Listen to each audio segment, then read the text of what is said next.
आऊज़ बिल्लाहि मिनश्शैतानिर्रजीम बिस्मिल्लाहिर्रहमानिर्रहीम। शुरू करता हूँ अल्लाह ताला के नाम से जो बड़ा मेहरबान और निहायत रहम करने वाला है। दुआ है अल्लाह ताला हम सबको दीन और दुनिया की कामयाबियों से हमकिनार करें। अहबाब, आपका दोस्त आपका भाई हकीम अहमद रज़ा दीवान हाज़िर खिदमत है। आज मैं ऐसे लोगों के लिए, खा वो नौजवान है, खा वो उम्र रसीदा हैं, खा वो शादीशुदा हैं, खा वो गैर शादीशुदा हैं, उनके लिए एक बहुत ज़बरदस्त सा नुस्खा लेके आया हूँ जिससे मादा तौलीद जो है, मादा मनविया है, उसका कवाम भी ठीक हो जाएगा। मादा तौलीद में अगर पतलापन है तो वो भी शहद की तरह हो जाएगा।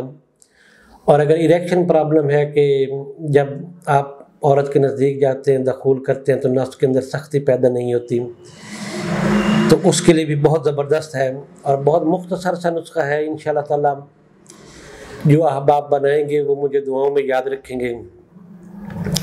बल्कि ये ऐसा नुस्खा है कि जिसको बंदा अगर कुछ दिन लगातार करके इस्तेमाल कर ले तो ना मर्द भी जो है वो भी मर्द कामिल बन जाता है। बहुत मुख्तसर सा आसान सा नुस्खा है। सबसे पहले तो आपने चलगोज़ा लेना है, करीबन 100 ग्राम ले लें।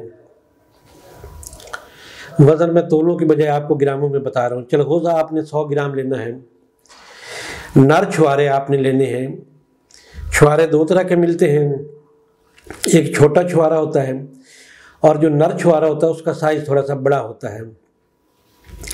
आपने नर छुआरा लेना है और वो भी 100 ग्राम हो। गुठली दूर करके उसका वज़न आपने करना है, वो 100 ग्राम हो। चने जो हैं वो आपने बिरियाँ लेने हैं, भुने हुए चने लेने हैं, बग़ैर छिलके के लेने हैं, कच्चे चने आपने नहीं लेने, वो भी 100 ग्राम हो। गोंद कीकर जो है वो भी आपने 100 ग्राम लेनी है। और पांचवी चीज़ इसमें सिंघाड़ा है, वो भी आपने 100 ग्राम लेना है। ये तमाम तर चीज़ें करीबन हर शख्स को हर जगह से मिल जाएंगी, खा वो पाकिस्तान में किसी हिस्से में भी रहता है, कराची में रहता है, गिलगित में रहता है, पेशावर में है, कश्मीर में है, किसी जगह भी है, मुल्क के चारों कोनों में से ये चीज़ें बआसानी उसको मिल सकती हैं। और अगर कोई लोग गैर मुल्क में बैठे हैं, सऊदीया है, दुबई है, अबू धाबी है, यूरोप में है, किसी भी मुल्क में, उनको वहाँ पर भी ये चीज़ें आसानी से अवेल हो जाएंगी। तो ये 5 चीज़ें जो है, चलगोज़ा, छुआरे, गुठली इनके दूर किए हुए, चने, बिरियाँ, गोंद कीकर और सिंघाड़ा, ये 100-100 ग्राम आपने लेनी है। ये करीबन आधा किलो आपका वज़न हो जाएगा।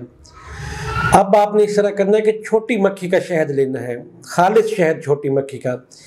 ये जो बाज़ार से शहद मिलता है ये अमूमन फार्मी होता है या शीरा सा होता है, इसका मैं ज़िम्मेदार नहीं हूँ। अज़ा जो है वो खालिस हो, किसी मोतबर आदमी से या किसी इनके गाँव में अगर कोई आपका अजीज़ वगैरह रहता है तो वहाँ से भी आप मंगवा सकते हैं।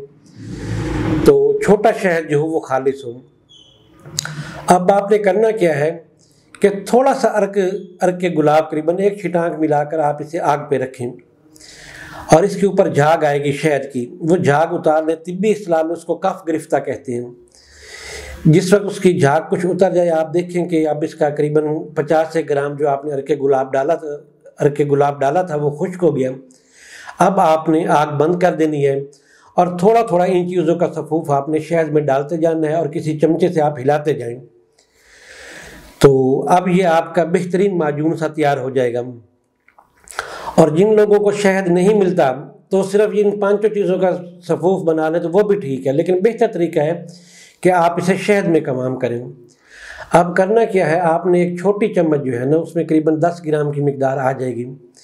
एक छोटी चम्मच आप सुबह निहार और असर के टाइम नीम गर्म दूध से इस्तेमाल करें।